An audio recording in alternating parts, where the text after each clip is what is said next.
Hey everyone, happy Friday on a long weekend.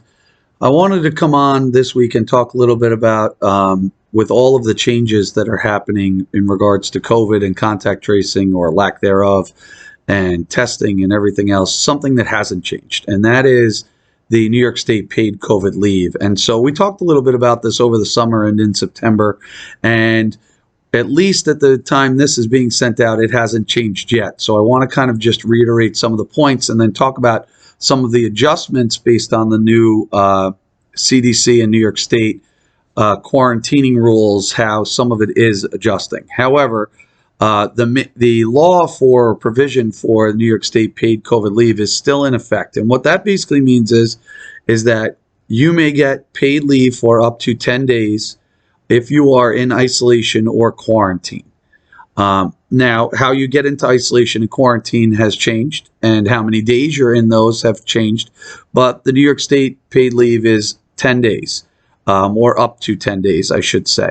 And what it really comes down to is if you look at Greg Stoll's email with the surveillance testing, it will explain whether or not you should be quarantined or isolation. And understand that an individual may access New York State paid COVID leave 3 times total.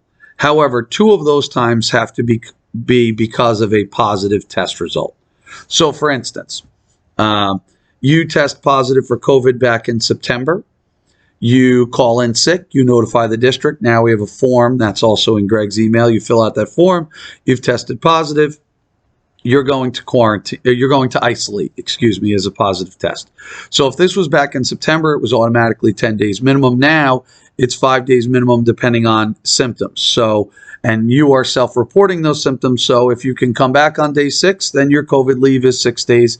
If you need the 10 days, then your COVID leave is the 10 days. Whenever you return, the district will take your documentation, submit it to New York State, and then eventually return your sick days to you. So after you test positive, there is no isolation or quarantine period for 90 days. So if you tested positive back in September, you wouldn't need to be on leave because you wouldn't be quarantined or isolated for at least 90 days. So let's say through December. So now you come back in January and your spouse tests positive. Okay. Now, there are 2 options because, again, this is all in Greg Stoll's email. It depends whether or not you are vaccinated or unvaccinated. And then you should just follow those emails for instructions as to when you would quarantine and when you would not. So, for instance, if you have symptoms, you're quarantining, okay, and you have to test your way back in. If you are unvaccinated, you must be out for 5 days minimum and then return with 2 tests. So, again, the length changes, but the leaves are the same. It's not a total number of days. It's not that it only is 5 days anymore. And so I wanted to clarify that because that continues to come up. The best way to think about it, though, is you get New York State paid COVID leave up to a total of 3 times. However, in order to get it 3 times, 2 of those times have to be because of positive tests, meaning you've been isolated, and you're allowed 1 for quarantining.